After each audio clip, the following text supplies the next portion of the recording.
এই জায়গায় আপনাকে বীরের বেশি ফিরিয়ে নিয়ে আসবো। 10 বছরের ব্যবধানে রাষ্ট্রপ্রধান করে আল্লাহ পাক তাকে এই জায়গায় ফেরত নিয়ে এসেছিলেন, না আসেন না? আজ নবীর আদর্শকে যারা প্রচার করতে চায় তাদের পথগুলো নিরাপদ করে দিন। আবু বকর যদি মায়ের সাপ মুছে কষ্ট করে নবীকে নিরাপদ স্থানে পৌঁছিয়ে দিতে পারে, বিশ্ব নবীর আদর্শ যারা আজ প্রচার করে, তার আদর্শ যারা মেনে চলে, তাদেরকে নিরাপদে রাখার জন্য একটু কষ্ট করা যাবে না? কি কিছু বুঝেছেন? কানকে ফালছি বলে আলহামদুলিল্লাহ। সূরা কাসাস নাজিল করে 85 নম্বর আয়াতটা ওই জায়গায় আল্লাহ বললেন, হে নবী আপনি মন খারাপ করে চলে যাচ্ছেন। এই সূরা কাসাসের ভেতরে এই কাহিনীগুলো আল্লাহ বলার কারণ কি? 8টা বিষয় আল্লাহ আলোচনা করলেন। হঠাৎ এই 6 নম্বর বিষয় আল্লাহ কারণের কথা আনলেন। কোথায় হযরত মুসা আলাইহিস সালামের ঘটনা দিয়ে সূরা শুরু, কিন্তু কারণের ঘটনা আল্লাহ কেন বললেন আমি তাফসীর থেকে যেগুলো নোট করেছিলাম এই কথাগুলো এখন একটু পয়েন্ট আকারে বলি, না সময় চলে যাচ্ছে? আরো 5-7 মিনিট সময় নিলাম নাকি?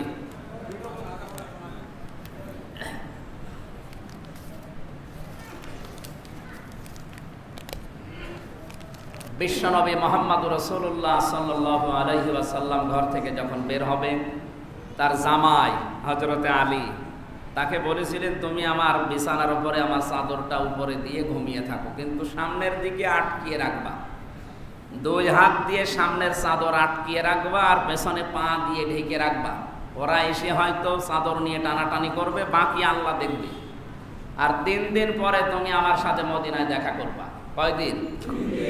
হযরতে আলী রাদিয়াল্লাহু তাআলা আনহু বলেন, নবীজি সূরা ইয়াসিনের কয়েকটা আয়াত পড়ে তিনি বাড়ি থেকে বের হয়ে চলে গেলেন। আমি চাদরটা উপরে দিয়ে হাত মোট করেছিলাম। আমার বিশ্বাস যে 3 দিন পরে নবীজি যখন মদিনায় যেতে বলেছেন, 3 দিনের ভেতরে অন্তত আমার আর মরণ হবে না। তারা নবীর কথাকে কত ভাগ বিশ্বাস করতো বলেন তো? 100 ভাগের উপরে। যে 3 দিন পরে মদিনায় আমার সাথে দেখা করবা, তার মানে 3 দিনের ভেতরে আমার আর মরণ হওয়ার সম্ভাবনা নেই। যদি মরে যাই আমি, তাহলে কথা মিথ্যা হয়ে যাবে। আর রাসূলের কথাকে আল্লাহ মিথ্যা করবে না, এই বিশ্বাস নিয়ে তিনি বাঁচে। নবীজি বলেছিলেন মোট দিয়ে ধরে রাখবা চাদরটা। কাফেররা আসার পরে কেউ বলছে দেও কপ, কেউ বলছে দাঁড়া একটা মুখটা দেখে নি, শেষবারের মতো একটু মেরি। পরে বলছিলেন আমি চাদর ধরে আছি, ওরা চাদর টানাটানি করে কিন্তু চাদর খুলতে পারছিল না। আমি যদি কিয়ামত পর্যন্ত চাদর ধরে থাকতাম, আর এই যে 24 জন এসেছিল বড় বড় মস্তান, 24,000ও যদি এসে চাদর টানাটানি করতো, আমার চাদর খুলতে পারত না। ওই যে নবীজি বলেছিলেন চাদরটা আটকিয়ে রাখবা, কি যেন ওই কথার ভেতরে ছিল, ওরা চাদর খুলতেই পারে না। আমার চেষ্টা ছিল ওরা যত ধস্তাধস্তি করবে সময় ব্যয় হবে, নবীজি 2 পা মদিনার দিকে এগিয়ে যাবে। আজও আমরা আমাদের পরিবার, সমাজ, রাষ্ট্রে আল্লাহর নবীর আদর্শকে, বিশ্ব নবীর ওয়ারিস যারা, তাদেরকে এগিয়ে দেওয়ার জন্য যদি কোনো জায়গায় ধস্তাধস্তি করা লাগে, এদিকে করব আর তারা যেন 2 পা এগিয়ে যেতে পারে। এটা হযরতে আলীর মতো কাজ হবে কিয়ামতে, ওনার সাথে আপনি জান্নাতে যেতে পারবেন। হযরতে আলী যখন শেষ পর্যায়ে দেখলেন যে এত ধস্তাধস্তি করে অনেক সময় চলে গেছে, ওরা এখন নবীজি অনেক দূর এগিয়ে গেছে, তিনি ছেড়ে দিলেন চাদরটা। ওরা দেখে নবীজির জায়গায় হযরতে আলী। কে এখানে, কেন তুমি? হযরতে আলী ওদের কথার জবাব দেওয়ার আগেই বললেন তোমাদের কিছু আমানত আমার কাছে আছে। নবীজি এখান থেকে বের হয়ে যাবার সময় আমার কাছে আমানতের ওই টোপলাগুলো দিয়েছে, জানিয়েছে যারা আমাকে হত্যা করার জন্য এসেছে ওরা নিজেদের মা বাবা স্ত্রী সন্তান নেতা এদেরকে বিশ্বাস করে না, তো আমার নাম আল আমিন সাদিক, এই কারণে আমার বিশ্বাস করে আমানত রেখে দিয়েছে। এগুলো যদি আমি এখন নিয়ে চলে যাই তাহলে আমার আল আমিন নামের কলঙ্ক হবে। কোন নামে? বলেন বলেন, কি বুঝলেন এখান থেকে? এত বড় কঠিন মুহূর্ত যেখানে জীবন মরণ নিয়ে টানাটানি, যারা তারা মারতে এসেছে তাদেরও আমানত ফেরত দেওয়ার জন্য তিনি নিজের জামাইকে মৃত্যুর বিছানায় রেখে যাচ্ছে। আমানত কি? যে আমার আলামিন নামের কলঙ্ক হয়ে যাবে, এটা পারা যায় না, সম্ভব না। আমাদের মতো কেউ হলে ওদের ওই আমানত সব আমরা পালিয়ে যেতাম। আজ যদি দেশের দ্বারা দায়িত্বে আছে 1734 জন মানুষ এই সেন্স নিয়ে পালন করতো যে জনগণের যে আমানতগুলো আমাদের কাছে আসে আমরা নিয়ে মেরে খাবো, নিজে আত্মসাৎ করবো, তা না, এগুলো আমরা তাদের কাছে ফেরত দেব। উনি মৃত্যুর বিছানায় শোয়ার পরেও এই আমানতের দায়িত্ব ভুলে যাননি যে আমানত আলামিন নামের কলঙ্ক হবে। তা আপনি দায়িত্ব নেওয়ার পরে মাল সম্পদ এভাবে আত্মসাৎ করেন, মেরে খান, ব্রিজ কালভার্ট সব মারেন, তা আপনার মুসলমান নামের কলঙ্ক হয় না? আপনাকে মুসলমান বলে মানুষ তো ঘৃণা করে।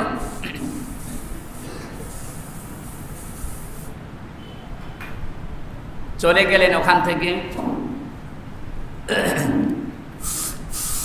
আপনার কারণের ঘটনা আল্লাহ এই কারণে দিয়েছিলেন। কারণের ঘটনা দেওয়ার পেছনে আমি 7টা কারণ খুঁজে পেয়েছি তাফসিরের ভেতরে।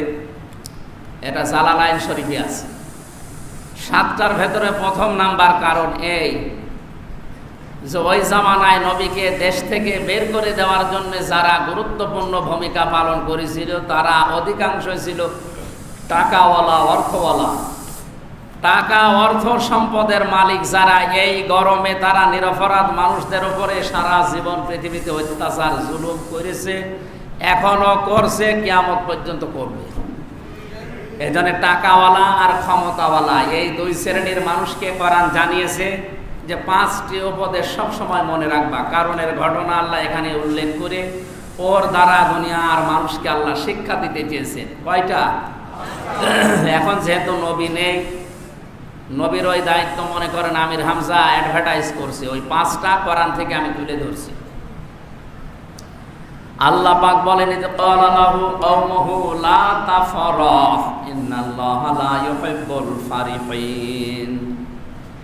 1 নম্বরে ওই দেশের সম্মানিত সৎ এবং আলেম যারা মুসা আলাইহিস সালামের জামানায়, তারা কারুন নামে মুসা নবীর চাচাতো ভাই যে অবাধ্য হয়ে গিয়েছিল, তাকে বলেছিল যে 1 নম্বরে তুমি এত আনন্দ করো না, সম্পদের ঠেলায় অনেকে আনন্দে বাঁচে না।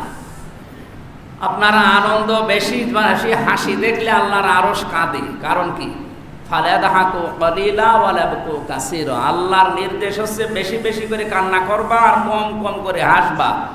সম্পদের গরমে মানুষ যখন হাসাহাসি করে বেশি, তখন আরশ কেঁপে যায়। এই জন্য ধনী যারা আছেন, টাকাওয়ালা মানুষগুলো এই স্বভাব, এই যে হাসি খুশি থাকা বেশি, তার অন্তর তো মরে যাবে। এই বেশি আনন্দ করা আমাদের বাদ দেওয়া লাগবে। নবীজি বলেন আমি মেরাজ থেকে ঘুরে আসার পর থেকে আর মরণ পর্যন্ত কোনোদিন হাসতে পারি না, কারণ যে দৃশ্য দেখে এসেছি হাসি আমার কোনোদিন মুখে আসে না। উনি দেখে এসেছিলেন, এই জন্য হাসতে পারেননি। আমরা দেখি না তো, এই জন্য হাসি আমাদের বেশি। যেন টাকাওয়ালা মানুষগুলো এই হাসি খুশির এই সমস্ত বাদ দিন, আখেরাতের দিকে আপনাকে ধাবিত হওয়ার জন্য ওই জামানায় বলেছিল, এই জামানায় বলছে। 2 নম্বরে অবতাকি ফিমা আতাকাল্লাহু দারাল আখিরা। আখেরাতের ঘর অন্বেষণ করার জন্য চেষ্টা চালান। আখেরাতের যে ঘর আল্লাহ বানিয়েছেন, যাদের ভেতরে 2টা গুণ নেই, আল্লাহ তাদেরকে ওই ঘর তৈরি করে দেবেন। আখেরাতের ঘরের নাম কি? জান্নাত। বলেন।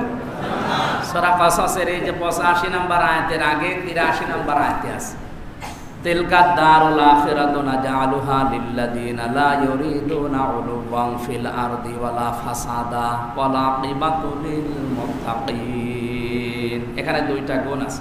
যারা দুনিয়াতে উলু প্রকাশ করে না, উদ্ধত্ত অহংকার করে চলে না, আর পৃথিবীতে যারা ফ্যাসাদ সৃষ্টি করে না, বিশৃঙ্খলা তৈরি করার জন্য যারা কাজ করে না। ভালোই তো চলছে দেশটা, শান্ত হয়ে গেছে, এখন আবার অশান্তি তৈরি করার জন্য, বিশৃঙ্খলা তৈরি করার জন্য অনেকে ডাইরেক্ট, অনেকে গোপনে চেষ্টা চালাচ্ছে। যারা দেশকে অশান্ত করার জন্য, বিশৃঙ্খল পরিবেশ তৈরি করার জন্য বিভিন্ন কায়দায় পায়তারা করছে, তাদের জন্য আল্লাহর বানানো যে জান্নাত ঘর, এটা হারাম। এটা আমি আরো বড় পরিসরে বলতে পারলে ভালো হতো। আজ অনেকেই গোপনে এই কাজ করছেন, কি করে আবার বিশৃঙ্খলা তৈরি করা যায়, অশ্লীলতা তৈরি করা যায়। শান্ত হয়ে যাওয়ার পরে হঠাৎ করে একটা ইস্যু তৈরি করে আপনি বিষয়টা গরম করে ফেলেন। আমি একটা করে 27টা লিখেছিলাম এখানে, সবগুলো তো এখন আর বলতে পারছি না, কারণ আমাদের সময় প্রায় আগত, আগামীতে বাকি এখনো তিনটা আছে। নিজের অংশ ভুলে নিয়ে যাওয়া, ইহসান করা, সন্ত্রাস তৈরি না করা। সূরা কাসাসের ৭৬, ৭৭ নাম্বার আয়াতের তাফসীর আপনারা ইবনে কাসির দেখে নেবেন। আগামীতে সময় না সময় দেখে নামাজ পড়েন, নামাজ পড়েন, আমি সময় দেবো। আজকে তোর মাহফিল নেই, দরকারে সারা রাত সারাদিন দেখে দেব। কোনো প্রশ্ন যদি থাকে নামাজের পরে বিভিন্ন গুরুত্বপূর্ণ প্রশ্নের ১০-১৫ মিনিট উত্তর দেওয়া হবে। যাদের আছে প্রশ্ন, আমার এই যে অনেক মামু এসেছে, উনি একটা প্রশ্ন অলরেডি দেখলাম লিখেই ফেলেছে। তো ওনার মতো তার কাটা মানুষ যদি প্রশ্ন লিখতে পারে, তা আপনাদের কি হয়েছে? আশা করছে ওনার মতো প্রশ্ন লেখেন। দেখি মামু প্রশ্ন দেখি দেখেন। ও ওর মা মারা গেছে, তো মায়ের জন্য ফিরোজা বেগম। আমার মায়ের নামও তো ফিরোজা। ঠিক আছে, নাম লাগবে না, নাম আমার মুখস্থ আছে, আমি দোয়া করবো। ওনার মা মারা গেছে কিছুদিন আগে, ৮ দিন হাসপাতালে, নাম শোনেননি? আমি জেলখানায় ছিলাম, তখন শুনেছিলাম যে ওনার মা মারা গেছে। আমরা মামুর মায়ের জন্য দোয়া করবো। নামাজের পরে প্রশ্ন উত্তর হবে ১০-১৫ মিনিট। যাদের আছে গুরুত্বপূর্ণ কলম খাতা দিয়ে লিখে এখানে হাফিজের কাছে দিয়ে আমরা কথা বলবো। সন্নত যদি পড়ে থাকেন তাহলে আমরা ফরজ নামাজে চলে যাব। যদি না পড়েন সন্নত পড়ে নেন। ৬-৭ মিনিট সময় দিলাম, নামাজ পড়েন, বাকি কথা পরে বলবেন।